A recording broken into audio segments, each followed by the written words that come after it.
We're gonna finish our breakfast, then we will go to Bibi-Heybat. So this is one of the first oil field production fields here in Azerbaijan. And the second point that we're gonna have is gonna be the Nobel House. Nobel did come here to Azerbaijan looking for a specific wood that was being used for the rifles, armors and stuff. Like it's very hard wood, right? So for that armory. Don't touch me.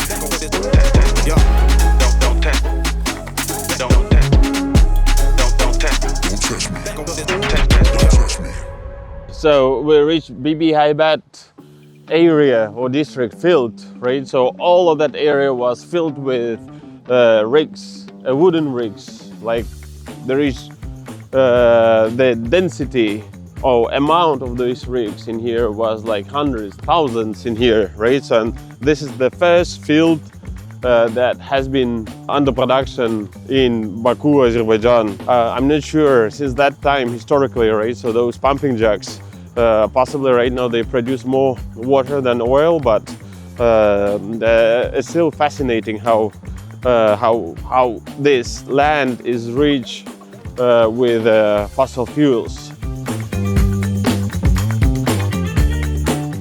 Oil and gas industry here in Baku, Azerbaijan, this is one of the locations where this started to evolve, right? So, and currently with all the technologies and everything that we have today when we're producing or drilling in the rigs, right? So to go and see these technologies or these drilling rigs, the old ones, old style, right? So it's pretty fascinating to see how the technology and how the industry has progressed since then, right? So, however, in here it says that the world's first industrial drilled oil well, so 1846. We currently are staying in the place where the first oil well has been drilled. Unbelievable. That's pretty sick.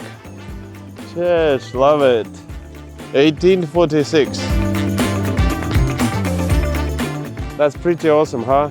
So the drilling rig, obviously, right? So they, as you can see, they were made out of the wood, right? So, and I believe that initially they not actually were drilling, right? So possibly they were digging it out, right? So, but at the same time, the wells were not deep as well, right? So as I was reading, it was like 200 feet, possibly 300 feet deep, and nothing much in here. But if you're gonna look into the pumping jack as well, right, so it's made out of the wood too. This is the pipe made of birch plywood for transportation of oil produced by Nobel Brothers oil production company in 19th century.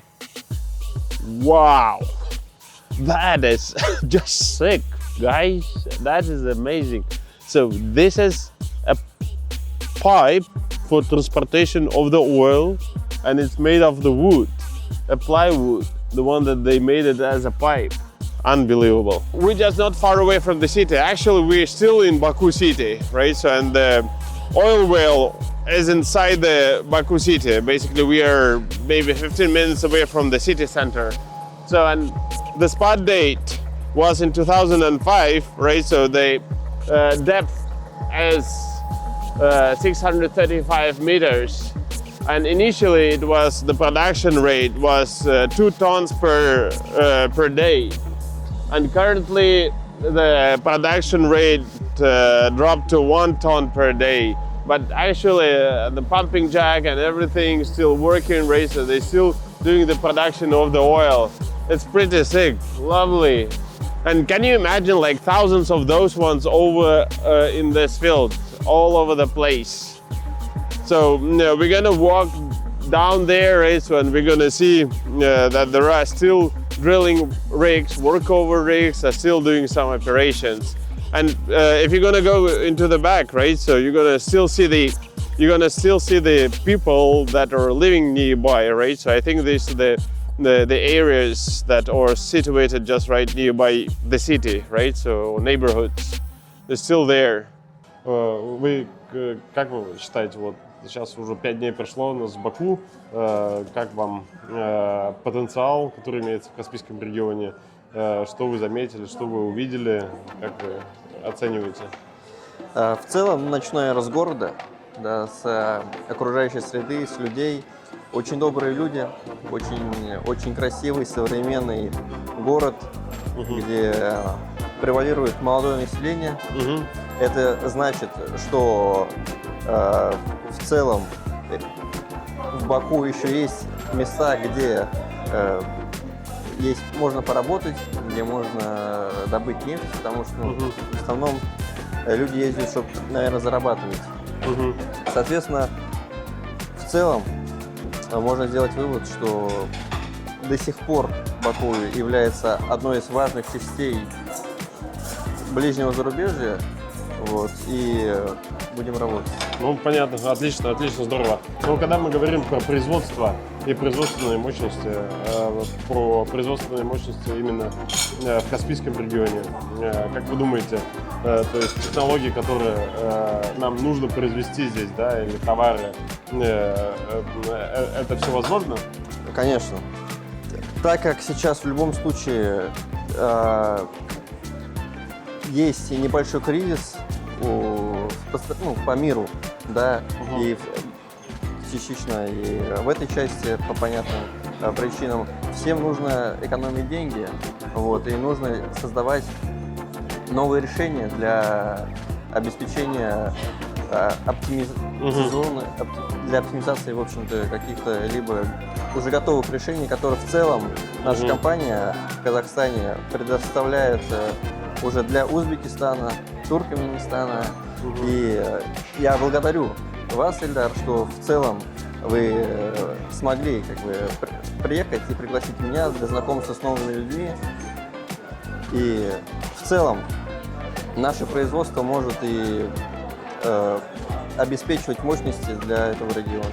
So if you guys want to do some business in here, right, so please we provide the services of moving the oil and gas companies between the regions and help to gain more business share or market share in various regions.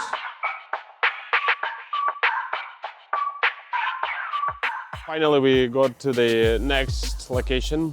This is the Nobel House area, right? So, and if you're going to look into this house, right? So this is the place where the Nobel family has been living while they were developing the areas around around Baku. So we are in the Kara city. It's called the Dark City or Black City. So this is where all the refineries and all the production area has been concentrated, right? So the shipyards, the one that were transporting the oil and gas. So if you're going to look into this, right? So there were three brothers, Robert, Alfred, and Ludwig, right? So most likely you guys can look up in the YouTube, right? So there are a lot of history about this family and what they were doing.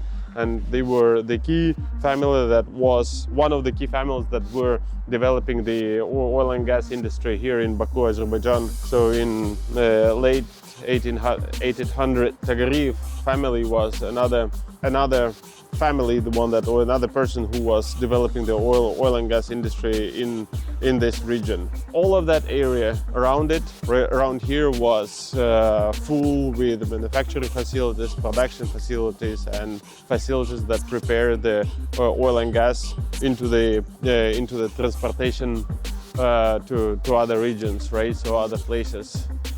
Yeah, we went inside, right? So it was just a regular house of 1800s, of 19th century.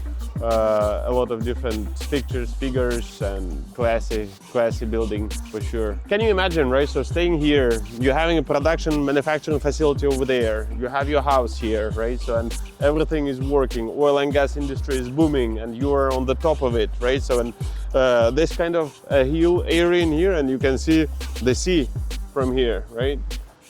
That's pretty fascinating and fantastic. Let's go. We're gonna go and see some local cuisine. We got some salads in here, right? So look at that, right? So this tomato salad, right? So and it's in with some specific cherry sauce. Пожалуйста. Нашему дорогому уважаемому оператору обязательно надо покормить его, чтобы снимал хорошо.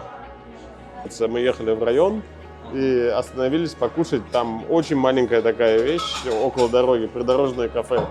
И так получилось, что мы телефон, пару еще каких-то вещей, кошелек оставили на столе и уехали.